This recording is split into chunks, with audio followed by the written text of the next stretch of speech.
초급자를 위한 기본기 시간입니다. 화면에서 오른쪽에 위치하고 있는 커맨드 패널에 대해서 알아보겠습니다. 이 커맨드 패널에 대한 질문도 있었기 때문에 그 질문도 커맨드 패널에 대해서 설명드리면서 해결할 수 있을 거라고 생각됩니다. 커맨드 패널 같은 경우는 3D Max에서 물체를 만들고 수정하고 그리고 기타 다양한 작업을 할 수 있는 그런 명령들이 구분되어 있는 곳이죠. 대부분의 작업을 커맨드 패널에서 명령을 선택해서 맥스 작업을 하게 됩니다.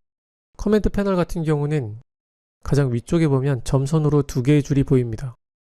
이 커맨드 패널을 드래그하면 이렇게 떨어지게 되죠. 그리고 다시 이름에서 드래그해서 오른쪽으로 갔을 때 이렇게 뷰포트가 왼쪽으로 치우치게 되고 색상이 변하게 되면 다시 오른쪽 부분에 커맨드 패널을 위치시킬 수 있습니다. 커맨드 패널을 빼서 왼쪽으로 가게 되면 왼쪽이 똑같은 형태로 바뀌게 되는데 마우스를 놓게 되면 왼쪽에 커맨드 패널이 위치하게 됩니다. 커맨드 패널은 원하는 상태로 떼어낼 수도 있고 원하는 왼쪽이나 오른쪽에 위치시킬 수도 있어요. 뷰포트를 크게 쓰고 싶을 경우에 익스퍼트 모드를 사용하게 되는데 이럴 때는 단축키를 많이 사용하는 중급 이상 유저가 됐을 때 컨트롤 X나 또는 단축키를 지정해서 이렇게 뷰포트를 전체 화면으로 사용하는 경우가 있습니다. 뷰를 좀 더 크게 사용해서 작업을 편하게 하기 위해서죠. 이럴 때는 커맨드 패널이 없어지게 되는데 커맨드 패널에 단축키를 지정해서 커맨드 패널 단축키를 누르게 되면 뷰포트가 커진 엑스퍼트 모드에서 커맨드 패널을 보이게 해서 작업을 할 수 있어요. 또는 숨길 수도 있죠. 뷰포트를 크게 한 상태에서 커맨드 패널을 보이게 하거나 보이지 않게 했을 때는 위치를 바꾸면서 작업을 편하게 할 수 있습니다.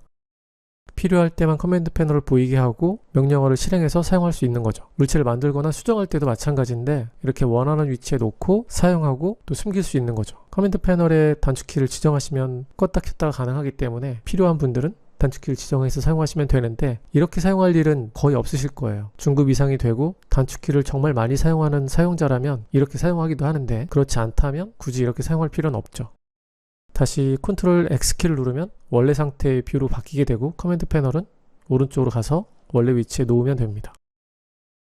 어떤 작업을 하다가 모디파이 패널을 사용할 경우에 모디파이어 스택이 이렇게 쌓이게 되는 이 공간이 부족해서 아래쪽에 있는 이 선을 드래그해서 아래쪽으로 내리게 되면 이 공간을 넓힐 수 있게 되는데 이 공간을 넓히다가 너무 넓히게 돼서 이 선을 아래로 빼버리게 되면 조정할 수 없는 상태가 됩니다. 이런 현상이 나타나면 난감해지는데 이런 현상을 만드는 건 사용자입니다. 사용자가 그만큼 내려버렸기 때문에 이런 현상이 발생하는데 이렇게 될 거라고 생각을 못했겠죠? 개발자들도 생각을 못했을 것 같아요. 그래서 이렇게 될 경우에는 커맨드 패널을 빼서 크기를 조절한 다음에 아래쪽 선을 보이게 한 다음에 드래그를 해서 크기를 다시 작은 사이즈로 조정해서 원래 위치로 조절해 주시면 돼요. 그럼 다시 사용할 수 있죠. 그러니까 너무 내리지 않고 어느 정도만 내리고 사용하시면 되겠죠.